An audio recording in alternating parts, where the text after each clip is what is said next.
नमस्कार, रमास रेसिपीमध्ये तुमचे स्वागत आहे। आजच्या व्हिडिओमध्ये आपण नारळी पौर्णिमा स्पेशल रेसिपी पाहणार आहोत। नारळी पौर्णिमेला नारळाच्या वेगवेगळ्या रेसिपी तयार करतात। आजच्या व्हिडिओमध्ये आपण मऊ आणि मोकळा नारळी भात कसा करायचा ते पाहणार आहोत। सर्वात अगोदर आपण 1 वाटी तांदूळ घेतलेले आहेत। हे बासमती तांदूळ आहेत। तुम्ही कोणतेही सुगंधी तांदूळ घेऊ शकता।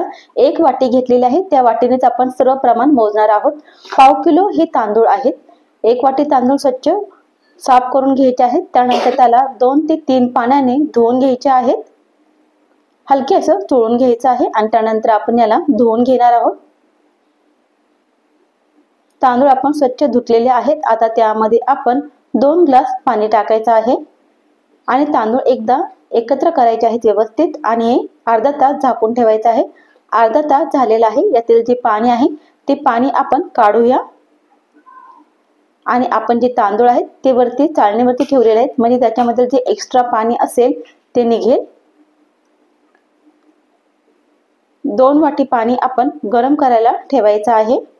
तर ह्या टोपामध्ये आपण स्लो गॅसवरती हे पाणी गरम करायला ठेवूया। पाणी आपण गरम करायला ठेवलेले आहे बाजूला आणि एका कढईमध्ये आपण 2 चमचे तूप गरम करायचं आहे। तूप गरम झाले की त्यामध्ये आपल्याला दालचिनीचा 1 छोटा तुकडा टाकायचा आहे। लवंग 5 टाकायचे आहेत। हिरवी वेलची टाकायची आहे। त्या अगोदर ती थोडीशी हलकीशी अशी ओपन करायची आणि टाकायची आहेत। तर 3 हिरवी वेलची टाकलेली आहे आणि पाव चमचा आपण यामध्ये बडीशोप टाकणार आहोत। एकदा आपण हे सर्व परतून घेऊया। गॅस आपण स्लोच ठेवायचा आहे। परतून झाल्याच्या नंतर आपण जे तांदूळ पाण्यातून काढले होते, नितळत ठेवले होते, ते तांदूळ टाकायचे आहेत आणि स्लो गॅसवरती आपण 2 मिनिटे हे छान असं परतून घेणार आहोत। तुपामध्ये आपण जेव्हा तांदूळ असे परतून घेतो ना, त्यामुळे तांदळाला खूप छान टेस्ट येते आणि आपला जो भात आहे ना खूप टेस्टी बनतो। 2 मिनिटं झालेली आहेत। आपण हे तांदूळ परतून आता यामध्ये आपण गरम पाणी टाकायचं आहे आणि हे व्यवस्थितपणे मिक्स करून घ्यायचं आहे। हलक्या हाताने आपण छान असं हे मिक्स करून घेतलेलं आहे। गॅस आता फास्ट करूया आणि यातील जे पाणी आहे हे पाणी आपण आटून घेणार आहोत।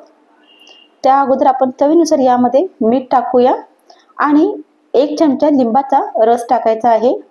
लिंबाचा रस टाकल्यामुळे आपले जे तांदूळ आहेत ना, ते भात आपला मोकळा होतो आणि छान असा पांढरा शुभ्र होतो आणि सुगंध सुद्धा छान येतो। हे सर्व आपण मिक्स केलेलं आहे। त्याचबरोबर आपण हे मोठ्या गॅसवरती छान असं पाणी आटेपर्यंत त्याला शिजून घेतलेलं आहे। तर पहा, अगदी थोडंसं पाणी यामध्ये राहिलेलं आहे। आता आपण गॅस स्लो करूया आणि तांदूळ आपण व्यवस्थितपणे एकदा हलवून घेणार आहोत आणि त्यानंतर स्लो गॅसवरती आपण हे 5 मिनिटं झाकून ठेवायचं आहे। 5 मिनिटं झालेली आहे। एकदा आपण हे हलवून घेऊया। तर छान असा आपला हा मोकळा मोकळा भात तयार झालेला आहे। भात शिजला की नाही ते एकदा चेक करा। शिजला नसेल तर पुन्हा त्याला 1 ते 2 मिनिटं स्लो गॅसवरती झाकून ठेवा।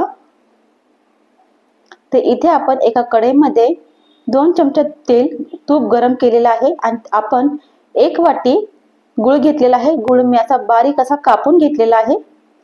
गुळाचं प्रमाण तुम्ही तुमच्या चवीनुसार कमी जास्त करू शकता। त्याचबरोबर काही वेळा गूळ कमी गोड असतो तर काही वेळा जास्त गोड असतो, त्यानुसार सुद्धा तुम्ही त्याचं प्रमाण ठरवू शकता। माझ्या मुलींना गोड आवडतं, त्याच्यामुळे मी 1 वाटी घेतलेला आहे। आता याला आपल्याला विरघळवायचं आहे। यामध्ये पाणी टाकायची गरज नाही, अजिबात पाणी टाकायचं नाही।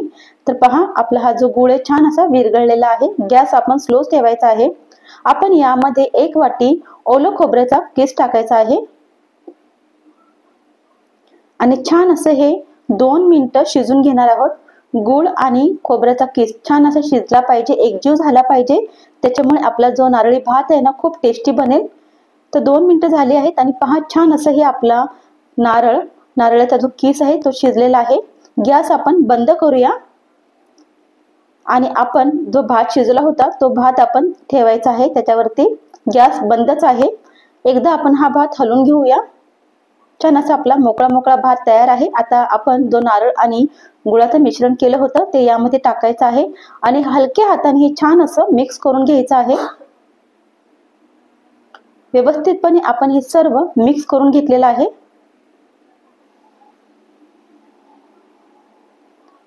आता हे हलकसं ओलसर असं झालेलं आहे। यामध्ये आपण ड्रायफ्रुट्स टाकू शकतो, काजू, बदाम, तुम्हाला जे ड्रायफ्रुट्स आवडतात ते तुम्ही टाकू शकता. ड्रायफ्रुट्स तुम्ही तुपामध्ये तळून सुद्धा टाकू शकता, मी असंच टाकते. आता हे एकदा आपण मिक्स करूया आणि आपण गॅस चालू करायचा आहे. गॅस आपला बंद होता. स्लो गॅस ठेवायचा आहे आणि स्लो गॅसवरती आपण कढईवरती झाकण ठेवायचं आहे. 4 ते 5 मिनिटं आपण याला छान असं एक वाफ येऊ देणार आहोत. 4 ते 5 मिनिटं झालेले आहेत आणि आपला नारळी पौर्णिमा स्पेशल नारळी भात गुळ घालून तयार आहे. अगदी मोकळा मोकळा झालेला आहे आणि सुगंध तर वाव, मस्त असा सुगंध त्याचा येत आहे. खूप छान. तुम्ही ही रेसिपी नारळी पौर्णिमेला नक्की ट्राय करा. नैवेद्यामध्ये नारळी भात हा असलाच पाहिजे. त्याचबरोबर तुम्हाला ही रेसिपी कशी वाटली ते सुद्धा तुम्ही मला कमेंटमध्ये सांगा. व्हिडिओ आवडला असेल तर लाईक करा, शेअर करा. धन्यवाद.